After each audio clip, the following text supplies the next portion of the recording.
Halo, Assalamualaikum warahmatullahi wabarakatuh. Kembali lagi dengan saya Agus Priyatno di Pusaka Land TV.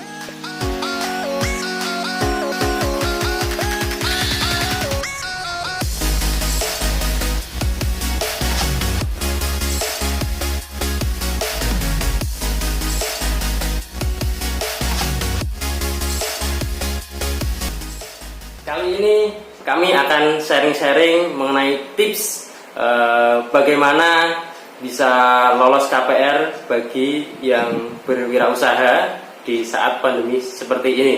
Betul seperti itu, Mas Bedit? Siap, ya Mas Agus ya. Baik, langsung saja kita akan diskusi sharing-sharing dengan pakar kita properti ini sebagai owner atau founder dari Pusaka Land Group.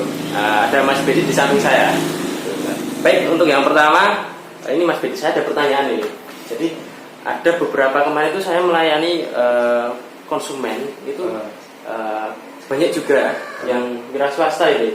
Nah, dengan kondisi seperti ini saat pandemi saat ini, bagaimana ya menurut Mas Bedi itu agar konsumen itu bisa ambil rumah? Karena kan saat ini banyak perbankan itu yang, mohon maaf, artinya kan karena kondisi seperti ini yang wira swasta itu kan ada yang sedut-sedut mungkin, ada yang lancar kan menjadi pertimbangan perbankan ini. Nah, bagaimana menurut Mas Bedit dengan kondisi pandemi saat ini, itu apa saja yang harus dipersiapkan oleh Bapak Ibu yang mungkin latar belakangnya berwirausaha?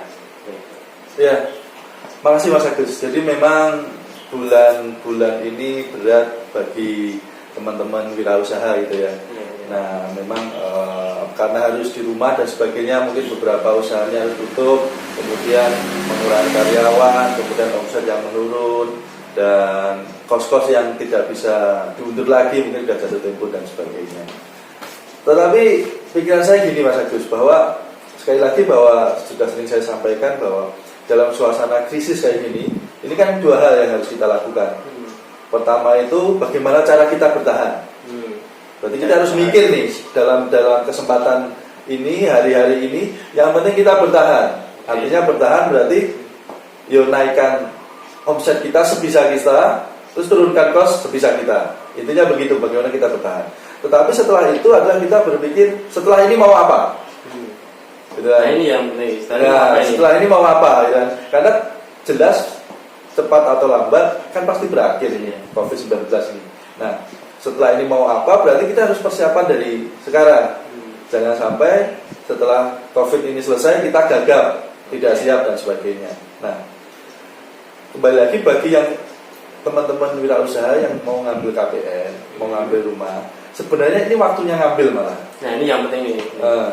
Iya, jadi waktunya ngambil karena zaman corona ini perbankan kan juga mau hidup, dia juga mau jualan KPR-nya. Ya.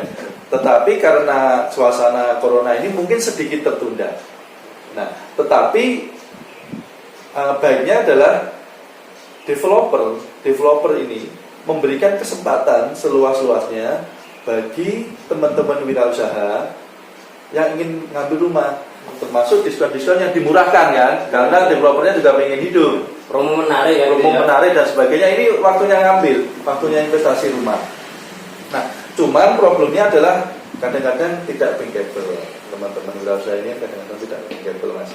Jadi misalkan kalau rumah subsidi itu kan angsurannya 1.100.000 ya. 100 untuk 15 tahun. 1.100.000 untuk 15 tahun karena dapat subsidi dari pemerintah. Nah, UKM misalkan jualan bakso, kemudian jualan sayur, atau punya toko kelontong dan sebagainya. Ini sebenarnya ngangsur 1.100.000 kan mudah sebenarnya, ringan. Mampu kan harusnya Mas Agus ya. Harusnya mampu 1.100.000 per bulan itu. Tetapi problemnya adalah tidak bisa dibuktikan secara tertulis. Nah, ini penting ini. Jadi seperti itu ya. Jadi Bapak Ibu, sudah disampaikan tadi oleh Mas Bedi, dalam kondisi seperti ini itu yang pertama perlu diperhatikan itu bagaimana cara bertahan gitu. Kemudian yang kedua, apa yang harus kita lakukan selanjutnya? Kan pandemi saat seperti ini kan pasti ada akhirnya gitu. Dan apa yang harus dipikirkan selanjutnya? Terus sebenarnya kesempatan apa sih saat ini ya gitu ya? Kita berbicara properti nih, berbicara properti sebenarnya kan properti itu kan aman terhadap inflasi ya, aman ketika ada Ya. inflasi sangat aman. Nah, maka jadi pada dari itu tadi sedikit kita menyinggung tentang kesempatan untuk ambil rumah saat pandemi ya itu. Dan nah kondisi saat ini khusus yang Bapak Ibu berwirausaha, wira swasta, tadi sudah disampaikan sama Mas Bedit bahwasanya yang terpenting itu kita Bapak Ibu bisa membuktikan bahwa kita bisa bankable. Nah, bisa diulangi ya Mas, bankable seperti apa ini? Jadi gini, saya sebelum ke situ saya jadi ingat inflasi ya. Jadi dalam masa krisis begini, ini akan tinggal mungkin inflasi akan besar, inflasi akan gede Mas Agus. Jadi kalau sekarang masih di rentang 7%, tetapi kalau seperti ini terus tidak segera terselesaikan COVID-19-nya, maka inflasi akan besar. Nah, kalau inflasi gede, berarti uang kita itu lama-kelamaan sudah tidak ada nilainya. Yang awalnya misalkan uang sekarang harga rumah berapa? 150 juta rumah subsidi, sekarang sudah dapat. Karena inflasi gede, nanti bisa-bisa kan barang-barang naik semua. Akhirnya uang kita 150 sudah tidak cukup lagi buat rumah subsidi kalau kita tunda-tunda terus. Maka pandemi ini waktunya beli rumah, karena inflasi akan tinggi daripada disimpan di perbankan. Di perbankan malah nanti hilang nilai uangnya. Nah, turun. Selesai pandemi, ini nilai uangnya kita bisa kita pertahankan. Sudah punya rumah, nilai rumah kan tinggi setelah pandemi. Nah, problemnya tadi teman-teman wira swasta tidak bisa bankable dalam perbankan. Nah, ini solusinya seperti apa Mas Bin? Mohon sharingnya ini. Biar Bapak Ibu pemirsa semuanya bisa tahu nih, bagi yang berwirausaha apa yang harus kita lakukan kan gitu. Apa yang harus dilakukan untuk bisa lolos di perbankan ini, bisa bankable kan gitu. Nah, berarti gini, beli rumah itu ini kan termasuk keputusan besar dalam hidup. Ya, betul kan, kebutuhan pokok ya. Kebutuhan pokok, terus harganya juga relatif mahal 150 juta kan. Beda kalau mau beli apa KP dan sebagainya, mungkin nggak mikir langsung beli aja. Tapi beli rumah adalah salah satu keputusan besar dalam hidup.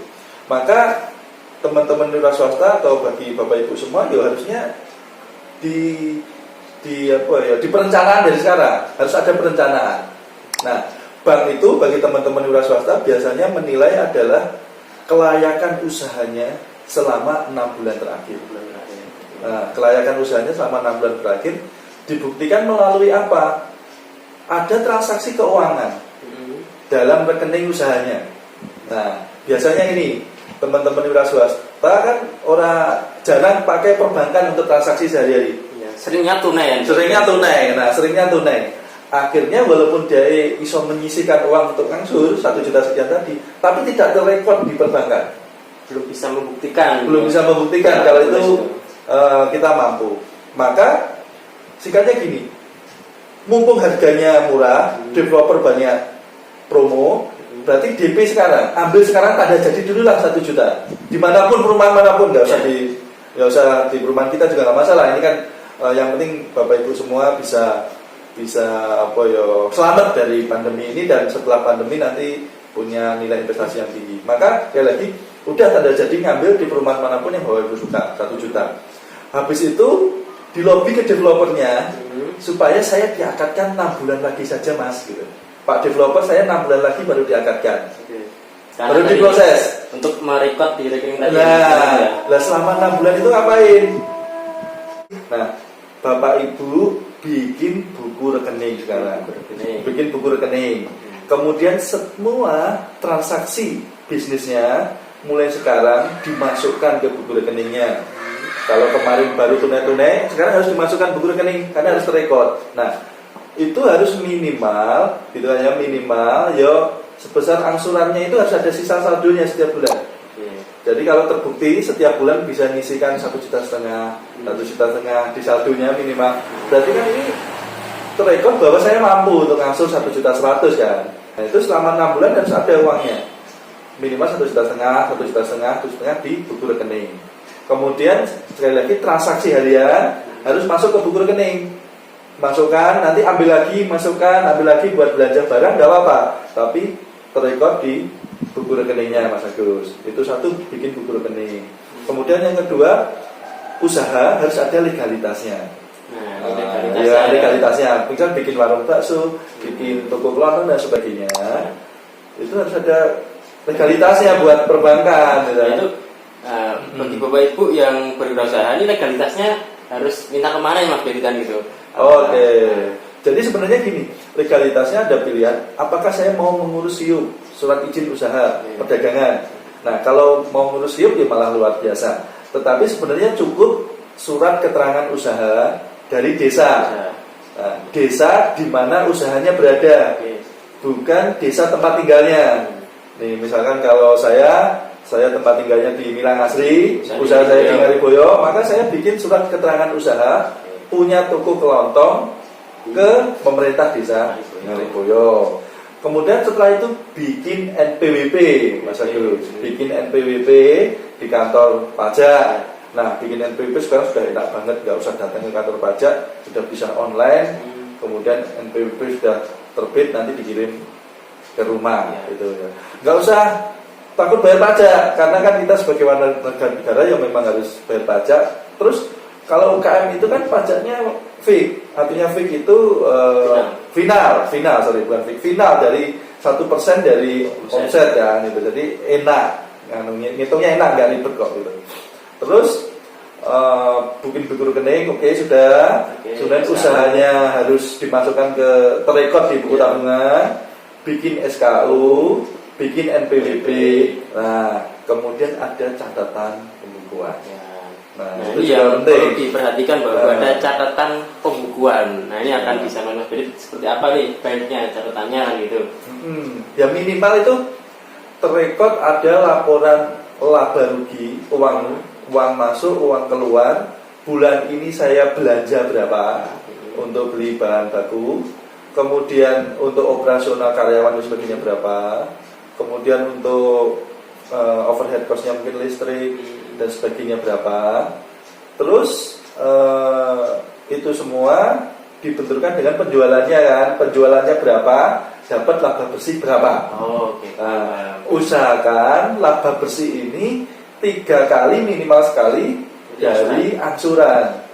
Berarti kalau angsurannya 1.100.000, berarti harus hampir 3,5 sampai 4 juta itu ada laba bersih di pembukuannya.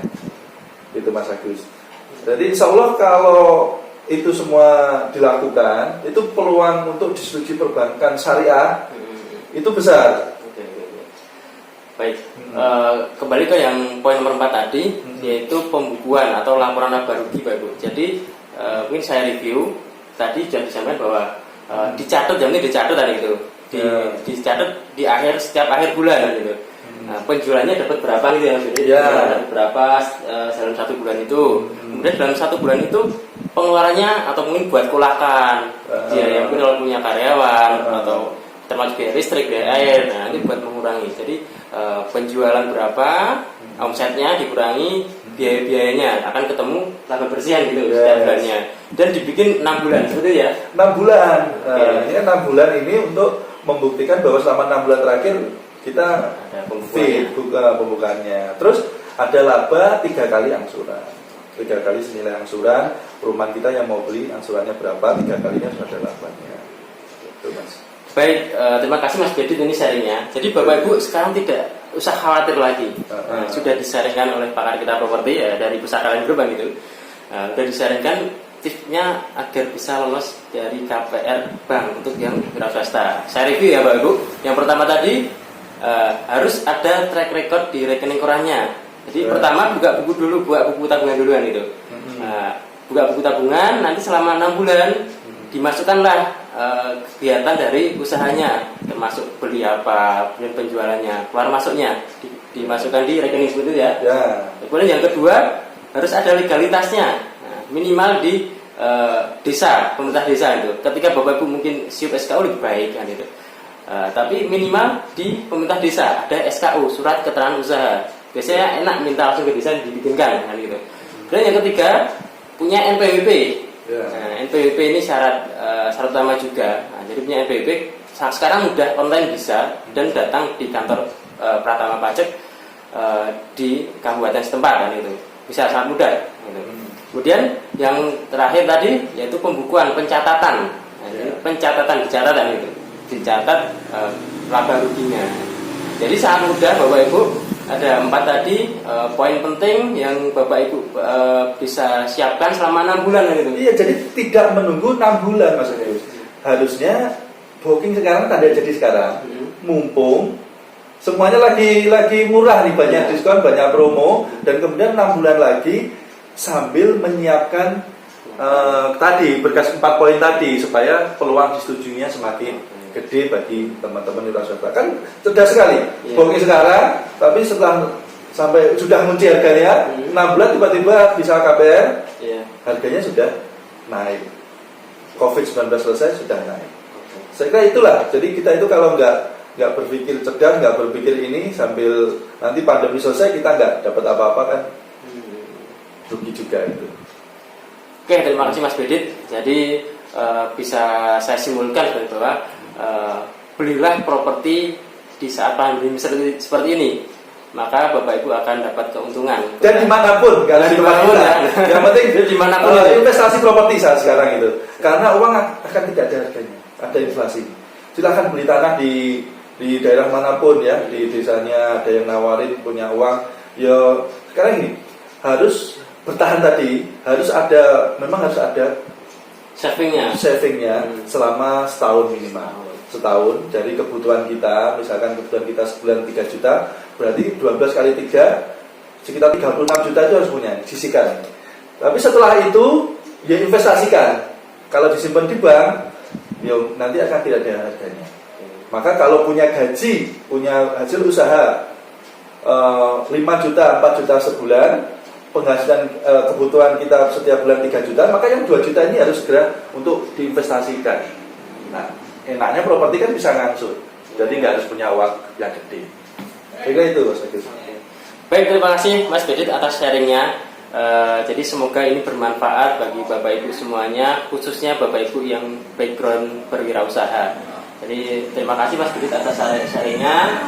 Bagi Bapak Ibu semuanya, sahabat properti, sahabat usaha kalian, sampai ketemu lagi di video-video selanjutnya. Terima kasih. Wassalamualaikum warahmatullahi wabarakatuh.